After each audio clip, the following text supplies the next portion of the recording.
요셉에게 노예 생활과 감옥 생활이 총리가 되는 너무 중요한 시간이었던 것처럼, 그래서 총리가 되어 하나님의 큰 일을 감당하는 도구로 사용됐던 것처럼 지난 3개월의 시간이 앞으로 이 신갈 중간교회를 통하여 하나님의 큰 일을 경험하는 똑같은 관문의 시간이 될 수 있기를 소망합니다.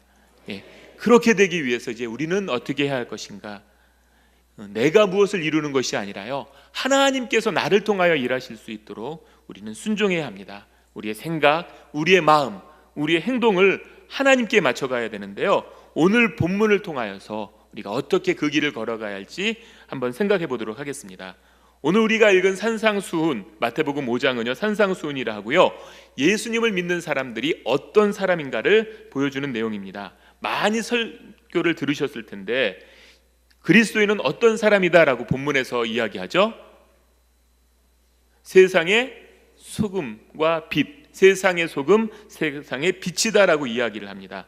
보통 소금은 썩지 않는 역할을 하는 것을 비유한다, 빛은 어두운 것을 밝혀주는 것을 비유한다라고 우리가 흔히 이야기하고 설교를 들었을 것입니다. 그런데 조금 더 이 부분을 묵상해 보면은 그것보다 조금 더 깊은 의미가 있지 않나라는 생각이 듭니다. 그래서 오늘 이 시간에는요, 세상의 빛과 소금이라는 가르침을 통해 배워야 될 세 가지를 살펴보겠는데요, 첫 번째는 이 빛과 소금은 행위의 문제가 아니라 존재의 문제다라는 것입니다. 13절을 보면 이렇게 되어 있습니다. 너희는 세상의 소금이니. 14절은요, 너희는 세상의 빛이라. 너희는 세상의 소금이 되라, 세상의 빛이 되라, 이 명령형으로 되어 있는 것이 아니라 너희는 세상의 소금이다, 너희는 세상의 빛이다, 서술형으로 되어 있습니다. 그러니까 우리가 세상의 빛과 소금이 되기 위해서 무엇을 하라가 아니라 우리 자체가 세상의 빛이고 세상의 소금이다라는 것입니다. 우리의 정체성이 변했다는 것입니다. 정체성이 변했기 때문에요, 우리의 말과 행동은 자연스럽게 세상 사람들과는 다른 모습으로 나타난다라는 것입니다. 세상 속에 살지만은 세상과는 다른 존재이다라는 의미가 함축되어 있는 것입니다. 왜냐하면은 이 사람들은 하나님과 새로운 관계에 들어갔기 때문입니다. 하나님과 인격적 만남을 하고 하나님의 은혜를 힘입어 생활하게 될 때 다른 존재로 생활한다라는 것입니다. 한국 선교 초기에 엄영수라고 하는 분이 계셨습니다. 이분은 왕족의 마차를 모는 마부였습니다. 하루는 자신이 모시는 주인 이 왕손을 모시고 지방으로 여행을 가던 도중에 복음의 은혜가 너무 감격하여 이렇게 전도를 합니다. 나으리 예수님 믿으시죠? 이렇게 자기 주인에게 이야기를 하니까 이 왕족이 어이가 없었습니다. 그래서 이렇게 빈정거리며 반문합니다. 예수를 믿으면 너 같은 상놈이 양반이라도 되는 게냐? 이렇게 이야기합니다. 이런 비위상하는 이야기를 들었음에도 엄영수는 더 공손하게 이렇게 이야기합니다. 나으리 예수 믿는 도리는 그런 것이 아닙니다. 제가 마부 노릇을 더 잘하는 것입니다. 보통 사람이었으면 빈정거리는 말에 기분 나빠서 퉁명스럽게 이야기했을 텐데 오히려 자신의 신분이 바뀌는 것이 아니라 자신의 역할을 더 잘하는 것입니다라는 자신이 가질 수 없는 상식 밖의 이야기를 하니까 이 이야기 들은 왕손은 진짜 자신의 마부의 이야기를 듣고 예수님을 믿고 결국 나중에는 목사가 되었다고 합니다. 이 엄영수라는 마부는 학식도 없었고 신분도 보잘것없었습니다. 그러나 자기가 예수님을 바로 알고 예수님을 바로 믿고 나니까 자신이 모시는 왕손까지 감동시켜 예수님을 믿게 하는 것입니다. 우리가 예수님을 믿으면 더 부자가 되는 것이 아닙니다. 예수 믿기 때문에 그 자체로 더 높은 지위가 되는 것이 아닙니다. 그러나 세상 사람이 가질 수 없는 것을 우리는 갖게 되는 것입니다. 교회가 세상의 대안이 되는 것은요, 세상 사람들보다 더 많은 돈을 가지고 아니면 더 많은 지식을 쌓고 더 많은 권력을 가져서가 아니라 세상 사람들이 가지고 있지 않는 영적인 것을 소유했기 때문에 이 세상의 대안이 될 수 있는 것입니다. 세상의 빛과 소금이라는 가르침을 통해 배워야 될 두 번째는 바로 소금은 주변을 풍요롭게 하는 사람이라는 것입니다. 13절 말씀을 보면 이렇게 되어 있습니다. 너희는 세상의 소금이니 소금이 만일 그 맛을 잃으면 무엇으로 짜게 하리요? 라고 되어 있습니다. 보통 세상의 소금 하면은 뭐라고 생각하면은 썩지 않게 하는 부패 방지 기능을 이야기하곤 합니다. 그런데 성경 본문을 잘 읽어보면은 썩지 않게 하는 역할을 한다고 되어 있는 게 아니라 그 맛을 잃으면 무엇으로 짜게 하리요? 짠 맛에 대해서 이야기하는 것입니다. 여러분 짠 음식 좋아하십니까? 짠 음식 건강을 생각해서 안 드시죠? 그래서 여러분 소금 안 넣고 음식 드시나요? 소금은 꼭 넣습니다. 짠 걸 좋아하든 좋아하지 않든 양만의 차이지 소금은 꼭 필요한 음식입니다. 왜냐하면요 소금을 안 넣으면 음식이 어떻게 되죠? 맛이 없습니다. 짠 거 좋아하시는 분들 중에 혹시 소금을 이렇게 드시는 분들 본 적 있습니까? 아무리 짠맛 좋아해도 소금만 드시는 분은 없습니다. 우리가 짠맛 좋아한다라고 할 때 짠맛의 개념이요 그 자체를 좋아하는 것이 아니라 짠맛의 기능이 좋기 때문이에요. 짠맛을 통해 소금이 음식에 들어가서 그 음식 고유의 맛을 느끼게 해주는 것이 소금의 역할입니다. 그렇기 때문에 소금은 원래 음식이 가지고 있는 맛을 풍성하게 느끼게 만들어주는 도구라고 할 수 있습니다. 마찬가지로요 성도가 세상의 소금이다라고 했을 때는요 자신이 존재로 말미암아서 주변 사람들을 풍성하게 풍요롭게 만들어주는 존재라는 이야기입니다. 우리 주변의 사람을 풍요롭게 만들어주는 분들이 있는데 여기에도 절반 이상이 있습니다. 저는 가정주부들이 그 주변 사람을 풍요롭게 해주는 분들이라는 생각이 듭니다. 가정주부는 철저하게 자신의 스케줄대로 움직이지 않고요 가족의 스케줄에 따라 움직여줍니다. 자신을 위해서가 아니라 가족을 위해 수고하십니다. 그렇기 때문에 주부 역할 잘 하시는 분들은 자신이 드러나는 사람이 아니라 남편이 자신의 일을 잘할 수 있도록 자녀들이 잘 성장하고 행복하게 살 수 있도록 얼마나 잘 도와줬는가가 판가름합니다. 요리책 내거나 육아서적 내는 사람들이 잘하는 사람 아닙니다. 오히려 남편이 직장에서 그 역할을 잘하게 됐을 때 자녀들이 잘 성장하게 됐을 때 주부 역할을 잘하는 것입니다. 그렇기 때문에 주부들은요 그 가정의 소금이다 라고 볼 수 있습니다. 옆에 계신 아내나 집사님, 권사님 계시면은 집사님은 권사님은 당신은 우리 가정의 당신의 가정의 소금이십니다. 이렇게 인사 한 말씀씩 나눠주시기 바랍니다.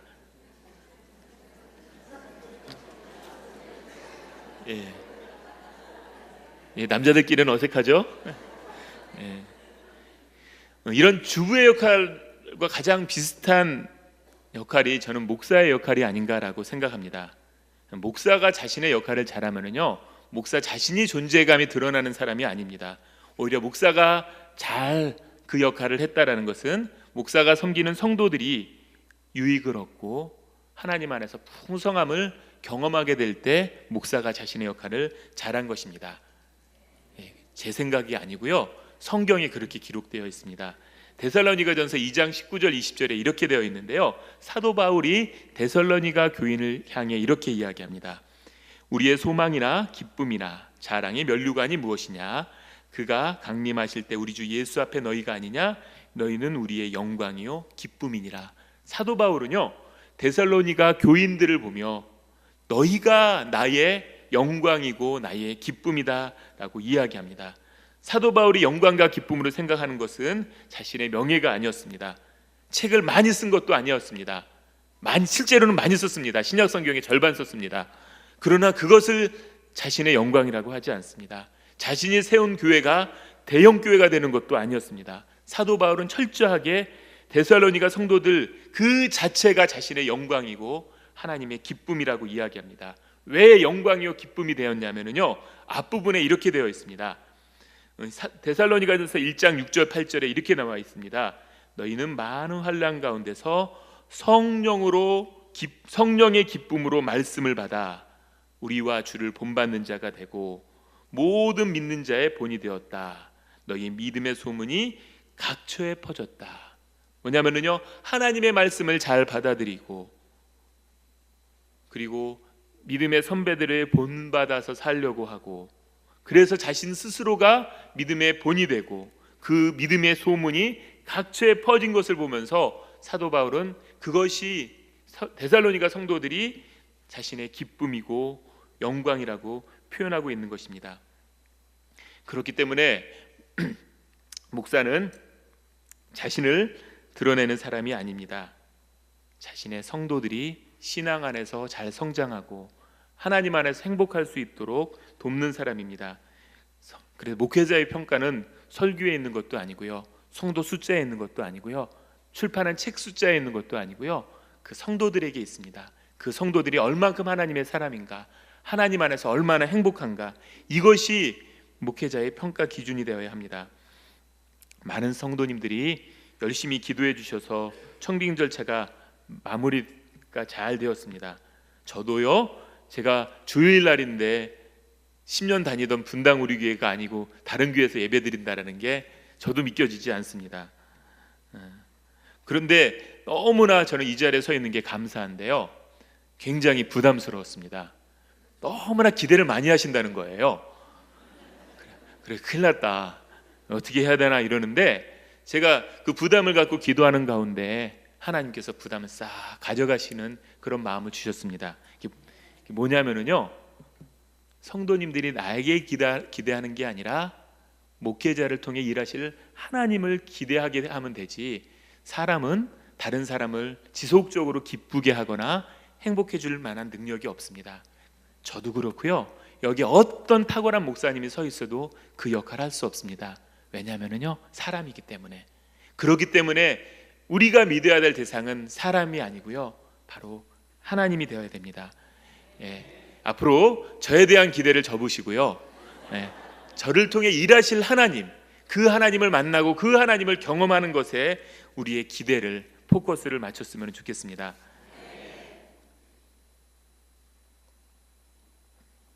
제가 신학을 한다고 했을 때 주변에서 큰 목사 되라는 이야기를 많이 해줬습니다. 제가 잘 되라는 마음에서 해준 축복의 말이었는데요, 지금 생각해보면 별로 성경적인 표현이 아니었습니다.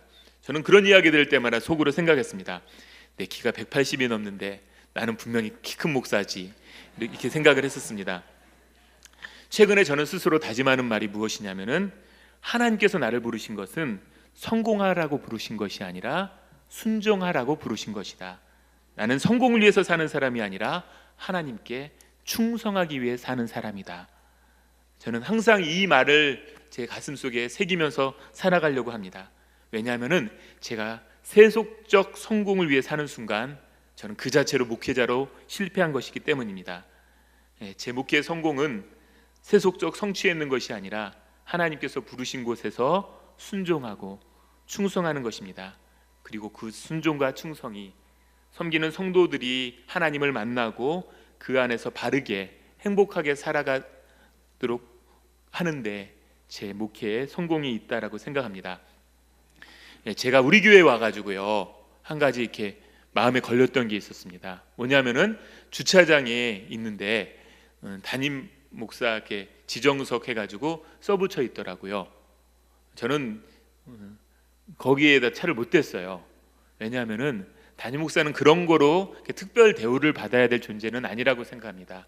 역할 때문에 분명히 배려받을 부분은 있지만은 그것이 저는 주차장에 이렇게 따로 그 자리를 비워놓고 어느 누구도 못 되게 하는 것이 아니다라는 생각이 들어서 장로님과 상의해서 그것을 지워달라고 제가 부탁을 드렸습니다.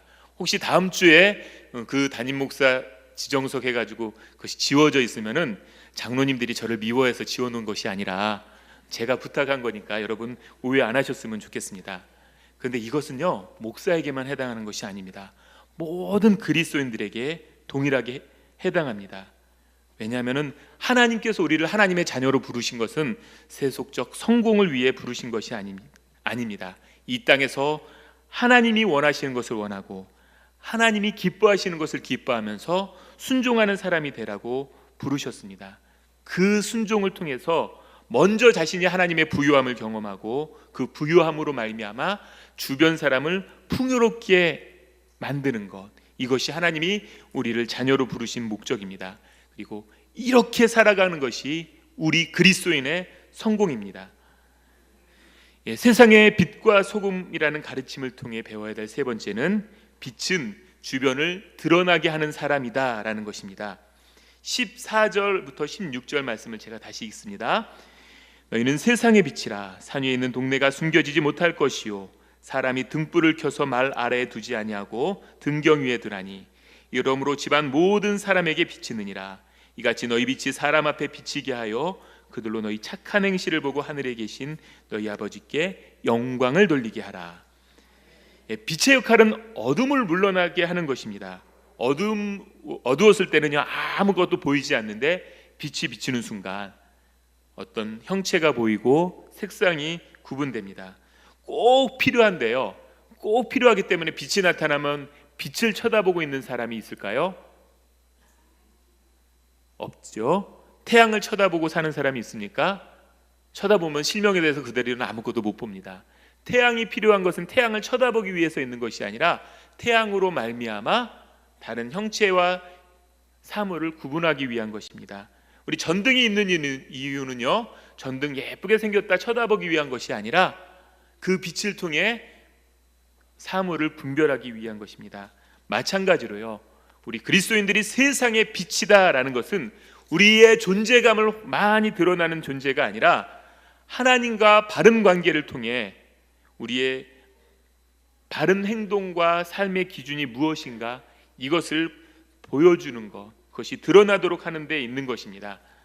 이렇게 하나님의 말씀의 기준으로 살아가기 위해 교회적으로 몇 가지 새로운 시도를 하려고 합니다. 성도님들 가정에 장례, 결혼, 돌, 개업 이런 거 있을 때 저나 다른 부목사님들을 초청하셔서 예배를 인도하게 하실 것입니다. 그때 감사의 표시로 교통비를 조금씩 주시는 경우가 있습니다. 감사하기 때문에 그 마음을 나누는 거라 그 자체는 나쁜 것이 아닙니다. 그런데 어떤 분들에게는 이것이 전혀 부담 없는 일이지만 어떤 분들에게는요 부담이 될 수 있습니다. 그러다 보면은요 형편이 어려운 분들은 교육자를 초청하고 싶어도 초청할 수가 없습니다. 그래서 앞으로 저를 포함해서 저희 교육자들은 교회 성도님들 가정을 신방하거나 아니면 방문해서 예배를 인도할 경우에 답례를 받지 않는 거로 하도록 하겠습니다. 그 자체가 나빠서가 아니라요, 마음을 표현하는 것은 정말 아름답고 좋은 일이지만 약한 사람을 배려하기 위해, 어려운 사람을 배려하기 위해 우리가 절제했으면 좋기 때문입니다. 정말 감사한 마음이 들어서 저는 도저히 참을 수가 없습니다. 이런 분들은 어떻게 하시면 되냐면요, 주일날 교회 오셔서 여기서 헌금 봉투에 감사헌금을 담아 본인이 직접 드리셨으면 좋겠습니다. 이렇게 하는 취지는요, 우리 교회 성도님들이 교육자를 만나 기도를 부탁하고 마음을 나누고 싶은데 돈이 없어서 만나지 못하는 것, 그것을 막기 위한 것입니다. 이것과 보조를 맞춰서요, 신방식 식사를 하는 것도 조금 우리가 조절했으면 좋겠습니다. 제가 교구 사역을 우리 교회 오기 전에 많이 했거든요. 그래서 신방을 정말 많이 했습니다. 큰 교회이기 때문에 정말 많이 했는데요, 제일 신방하면서 부담스러운 게 뭔지 아세요? 먹는 겁니다. 뭐 과일이며 음료수며 과자며 많이 차려놓고 많이 드세요. 너무 감사해요. 이렇게 초청해가지고 얼마나 대접하고 싶으면 이럴까 생각이 드는데요, 한 집 내지 두 집 가고 나면은요 그 다음부터 들어갈 데가 없습니다. 그런데 그 다음 집에도 똑같이 많이 내놓고 목사님 많이 드세요, 많이 준비했습니다 이렇게 하면은요 정말 그거 힘들어가지고 나중에는 먹는 것 때문에 신방을 가고 싶은 마음이 점점 어려워집니다. 요즘 그래서 목사님들은 못 먹어서 건강이 안 좋아지는 게 아니라 너무 많이 먹어가지고 당뇨나 비만으로 건강이 악화된다고 합니다. 그렇기 때문에 제가 이렇게 신방을 다니다가 너무 많이 차려놓고 많이 드세요라고 할 때 보면은 나를 사랑하는 게 아니라 나에게 음식 고문하는 거 아닌가 이런 생각이 들 때가 있습니다. 그렇기 때문에요, 우리가 그 신방 때 먹는 것들은 최소한 간소하게 하고 대화, 교제하고 말씀 보고 기도하는 것이 풍성해졌으면 좋겠습니다. 그렇기 때문에 정말 신방간 교육자를 잘 대접하는 것은 먹을 거 많이 차려놓는 것이 아니라 차려놓지 않는 것입니다. 정 차려놓고 싶으면은 생수 한 잔 정도, 생수는 허전해서 못 타겠습니다 하면은 그것도 힘듭니다. 왜냐하면 한 잔이면 괜찮은데 가는 곳마다 못 타가지고 나면 힘들거든요. 그냥 생수 한 잔, 그리고 과일을 대접하고 싶으면은요, 그 쪼개가지고 조그만 접시에다가 한두 쪽 정도만 놔서 주시고, 그 다음에는 우리 교회 신방할 때는 음식이 풍성한 것이 아니라 교제가 풍성하고 그리고 말씀과 기도가 풍성해진 그런 신방이 되었으면 좋겠습니다. 그리고 저는 교구 목사님, 전도사님은 꼭 대접해야 됩니다 라고 이렇게 생각하신다면은 개인적으로 하지 마시고요, 이렇게 쭉 대신방할 때 사랑방 하나를 다 들고 나면 그 사랑방 전체가 목사님, 전도사님을 모시고 단체로 식사를 했으면 좋겠습니다. 그러면은 대접하는 분들도 부담이 없고요, 목사님, 전도사님도 힘들지 않습니다. 그런데 김영란법처럼 어기면은 처벌하고 이런 거 아닙니다. 우리가 이것을 지키지 않은 것은 처벌받는 것 때문에 지키는 것이 아니라 배려하기 위해, 어려운 분들을 배려하기 위해 지키자는 것입니다.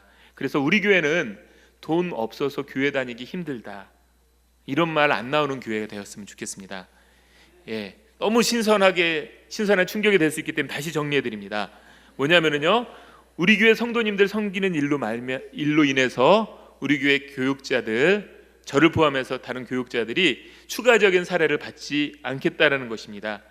공식적으로 교회에서 지급해주는 사례비, 여기에 교회 성도님들을 섬기기 위해 필요한 모든 것이 포함됐으니까 따로 안 해주시기 바랍니다. 그리고 신방시 음식 대접이 서로 부담스럽게 하지 말자. 그래서 음식이 풍성한 곳이 아니라 말씀과 기도와 교제가 풍성한 신방이 되자. 그리고 너무 감사해서 그대로 못 넘어가시겠다 하시는 분들은 본인이 직접 교회에 오셔서 감사헌금을 교회에다가 해주셨으면 좋겠습니다. 이렇게 해서요, 교육자와 성도들이 만나는 것이 자연스러워지고 훨씬 기쁨과 행복이 풍성해진 그런 공동체가 되었으면 좋겠습니다. 예수님은 우리를 부르시고 우리를 너희는 세상의 소금, 세상의 빛이다 라고 이야기했습니다. 소금도 그렇고요, 빛도 그렇고 이 땅에서 반드시 필요한 것입니다. 그리고 이 세상 어떤 물질도 소금의 짠맛을 낼 수 있는 물질이 없습니다. 단맛도 그렇고 다른 맛은 다 대체 가능한데 짠맛은 소금만이 가능합니다. 그만큼 필수적이란 얘기입니다. 빛도요, 어떤 대신할 수 있는 것이 없습니다. 이만큼 우리 그리스도인은 이 세상에 꼭 필요하고 중요한 존재다라고 할 수 있습니다. 그런데 그것은 우리 자체가 존재감을 드러내서가 아니라 우리가 하나님과 바른 관계에 있을 때 우리의 정체성이 변함으로 말미암아 자연스럽게 드러나는 우리의 말과 행동이 달라짐으로 말미암아 이 세상을 풍요롭게 만들기 때문에 우리를 세상의 소금, 세상의 빛이다라고 이야기하는 것입니다. 지금부터 120년 전, 그때는 대한민국이 아니고 조선이었죠. 조선 인구가 약 1200만 명 정도 되었다고 합니다. 그때 기독교인의 숫자는 약 10,000명이 되지 않았습니다. 퍼센트로 따져보니까 0.00001%도 안 되는 아주 극소수의 인원이었습니다. 그때 대한 그리스도인 회보라고 하는 기독교 잡지에 실린 기사인데요, 제가 읽어드리겠습니다. 옛 표현이어가지고 조금 낯설 수 있는데 잘 주목해서 들어주시기 바랍니다. 이번에 새로 난 북도 군수 중에 어떤 유세력한 양반 한 분이 말하되, 예수교, 지금의 기독교입니다. 예수교 있는 고을에 갈 수 없으니 영남 고을로 옮겨 달란다니 어찌하여 예수교 있는 고을에 갈 수 없나뇨. 우리 교는 하나님을 공경하고 사람을 사랑하는도라. 교를 참 믿는 사람은 어찌 추호나 그런 일을 행하며 관장의 영을 거역하리요. 그러나 관장이 만약 무단히 백성의 재물을 뺏을 지경이면 그것은 용히 빼앗기지 아닐 터이니 그 양반에 갈 수 없다는 말이 이 까닭인듯. 무슨 말이냐면요, 그때는 굉장히 부정부패가 심하고 탐관오리가 많았습니다. 그래서 자기가 돈을 내고 관직을 사고요. 관직에 부임해서 가면은 사람들에게 늑탈을 해가지고 자신의 배를 불렸습니다. 그런데 기독교인들이 있는 마을에서는 너무나 반듯하게 바르게 살기 때문에 이 부정부패를 할 수 없으니 기독교인 없는 곳으로 옮겨달라라는 그런 의미입니다. 정말 극소수의 크리스찬이 있었음에도 불구하고요, 극소수의 크리스찬들이 엄청난 영향력을 갖고 살았음을 보게 됩니다. 하나님의 말씀이라고 한다면은 추호도 흔들림 없이 따랐기 때문에 가능한 일입니다. 이 기사가 난 지 8년 뒤에 그 유명한 평양 대부흥운동이 일어납니다. 하나님의 주권적 은혜가 부어져 회개와 영적 각성운동이 일어났고요, 이 평양 대부흥운동으로 말미암아 기독교인의 수는 폭발적으로 증가했습니다. 이 땅의 교회는요, 어떤 프로젝트나 이벤트로 부흥한 것이 아닙니다. 교회의 세력은 극히 미약했지만 그 말씀에 순종하고 말씀에 따라 살았을 때 하나님이 부어주시는 주권적인 은혜로 이루어진 것입니다. 마찬가지로요, 우리가 하나님의 일을 기대할 때 어떤 우리의 생각이 앞서기보다는 우리는 하나님께 주목하고 하나님의 말씀에 철저하게 순종할 때 우리를 통하여 하나님이 일하시는 그 일을 경험할 수 있습니다. 그것이 신갈중앙교회가 앞으로 경험했으면 소망하는 것입니다. 이제 우리는 이 본질을 회복해야 됩니다. 내가 아니라 다른 사람을 풍요롭게 하는 데 가치를 두어야 합니다. 세속적 성공과 신앙적 성공을 혼동해서는 안 됩니다. 우리는 출세가 아니라 하나님의 말씀에 순종하는 것에 목표를 두어 점점 황폐해져 가는, 점점 희망을 잃어가는 이 땅에 진정한 대안세력이 되었으면 좋겠습니다. 그들이 가지고 있지 않는 이 영적인 풍성함을 통해 진정한 하나님의 도구로 이집트와 수많은 사람들을 구원했던 요셉처럼, 이 땅의 요셉처럼 우리가 살아갔으면